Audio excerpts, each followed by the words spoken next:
Hey, what's going on, everybody? My name is Matt Jarbo, and the other day, news broke that Warner Brothers was possibly going to be rebooting the Matrix franchise. In fact, all the trades were like, Matrix being rebooted?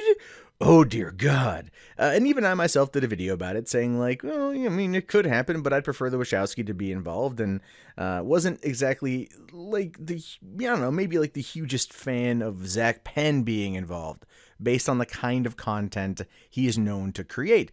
Not more or less like the philosophical debate type writer, but the fluff, larger than life, tentpole blockbuster action film type of writer. Which, look, both can apply to The Matrix, as we saw them attempt to do with Matrix Revolutions, a film that, fucking 14 years later is actually not as bad as I originally thought. But then again, a lot of times these movies that become overhyped and maybe don't deliver upon the first view do get better over time. I will argue that Superman Returns gets better over time, as well as Indiana Jones and the Kingdom of the Crystal Skull have both gotten better over time. The further away from the release date, the more I enjoy. It's very weird how that works out. But anyway, so it says here, there is no spoon. Zak Penn takes to Twitter to talk Matrix and why reboot/remake don't apply, which is an interesting look at it, but let's see what's going on here.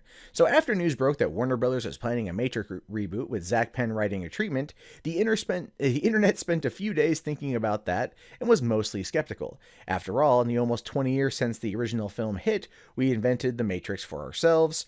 But aside from the notion that it's all feeling a bit on the nose these days, it's hard to put one's finger on the precise reason for the reaction. A highly regarded debut movie with the franchise full of ideas, followed by a couple of sequels that many felt were unsatisfying. Nostalgia aside, that would seem to be not unreasonable territory for a reboot, another chance to get it right, perhaps. But tonight, here's Zak Penn hitting Twitter to not exactly clarify, but to specifically talk about the R words, reboot and remake, and how they don't apply here. So let's take a look at what Zak Penn has to say.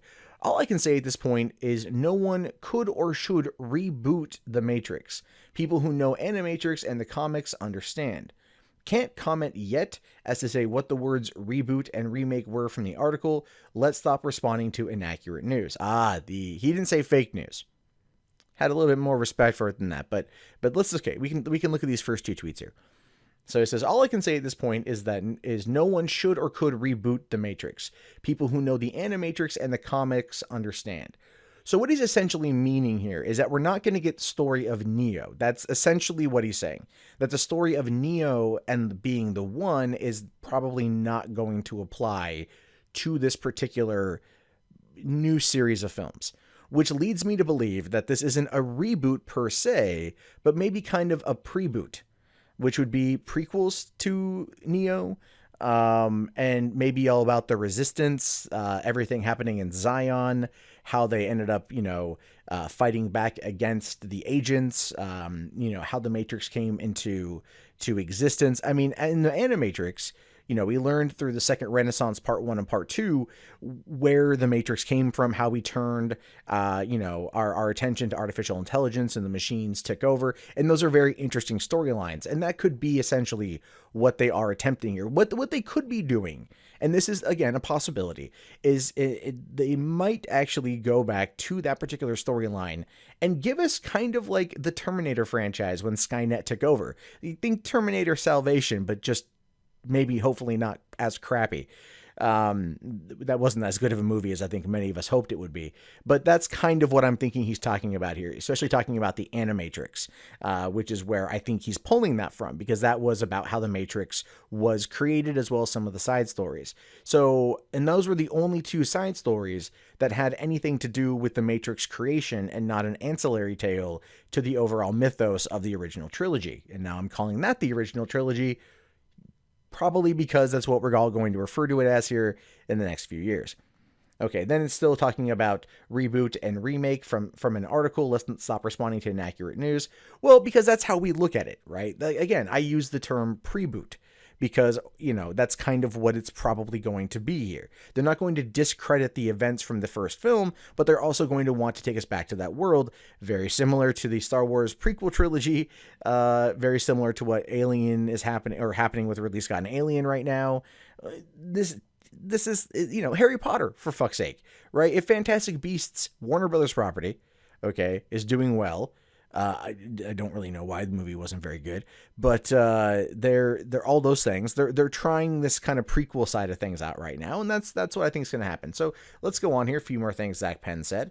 If I were going to recast Keanu Reeves, I would cast Keanu Reeves. How about just re-release The Matrix? Don't reboot it. You can't do better. Do I want to see more stories set in the universe of The Matrix? Yes, because it's a brilliant idea that generates great stories. Look at what people are doing with the X-Men universe between Logan and Legion and Deadpool.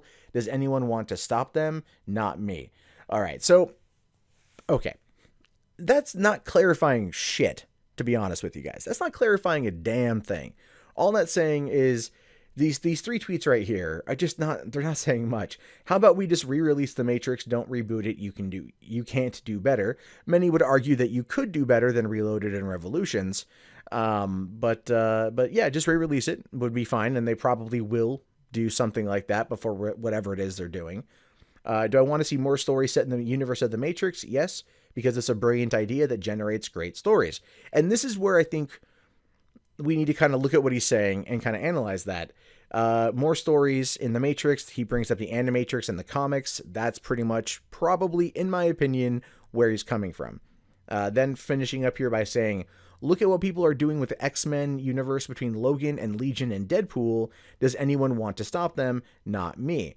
Again, let's kind of unpack that. Logan is an entirely separate standalone story that does have ties in the original X-Men universe canon, but ultimately isn't part of that, right? It isn't. Legion, again, set in the X-Men universe, but it is a standalone story. It's not tied into the overall canon that we established with Bryan Singer's films. And Deadpool, while it does fall in line with kind of the X-Men movies, it hasn't established where it's at in the timeline yet. Keep in mind that X-Men Origins Wolverine was set in like 1985, and Wade Wilson was alive in 1985, and they turned him into Weapon X and caused the 3 Mile Island fucking meltdown. But again, that entire timeline has been discredited and discounted by not only Deadpool the film itself, but the actions of X-Men Days of Future Past. So it's one of those situations where we don't know where Deadpool is in the timeline. We know that it's meta in terms of making fun of James McAvoy or Patrick Stewart in terms of who's playing Professor X. We know a few things, but we don't know everything yet. And so he's being purposefully vague here. So if I were to guess, if I were to speculate, it would probably be about the birth of the Matrix. It would be about humans waking up. It'd be about humans forming the resistance and fighting back against the machines. That is basically what I think is going to be whatever reboot comes out of this. Now, I've heard some talks that it's going to be a television series and not a movie. Like I've said before, Zak Penn did co-create the show Alphas on Sci-Fi, which had 2 seasons and ended on a goddamn good-ass cliffhanger. Fuckers. Yeah, fuck you, Sci-Fi, you son of a bitch. You killed that show to make way for Defiance, another shitty show. The fuck's wrong with you? Anyway, sorry, venting, and I digress. But I think that might be where it's at. Zak Penn has he's got experience in telling, a good series, show. So that could be something as well. So if I were to guess, just putting out pure speculation, it would be a prequel series dealing with the birth of the Matrix, the birth of the Resistance, probably also because of the success of Star Wars Rogue One, and then also it would probably be a television show. That's what I'm thinking. I'm thinking it's going to be a television show. Now, as for the Wachowskis, they're not currently involved. They could be at some point involved, but at the same time, it's okay if they're not involved. And I know that might be sacrilege to some people. And like I said in my last video on it, they haven't really had a number of successes since The Matrix. They haven't really been there. While their input would be fantastic and their blessing on the story would be great, again, it's kind of like George Lucas not being involved with Star Wars. People can look at that as a good or a bad thing, and a lot of people actually look at it as a good thing, even though I personally view it as a mixed bag. There are things I think Lucas brought well to the table, and there are things that I feel are better without him being involved, and that could be said for the Wachowskis as well. So we're going to have to wait and see what happens. But in the meantime, Hopefully we'll get more information on the Matrix reboot or pre-boot or requel or whatever the fuck it is. Whatever buzzword they want to use to describe their project, by hopefully Comic-Con, which is only 4 months away. So anything could happen in the meantime. And if I hear about it, you'll hear about it. So what are your thoughts on this? Let me know in the comments below. My name is, of course, Matt Jarbo. This has been 3 Buck Theater. And I look forward to checking out what you guys have to say. And, thumbs up the video, subscribe if you're new, and share it around if you want to have the discussion with your friends. And I'll talk to you guys later. Have yourself a great day. Peace out.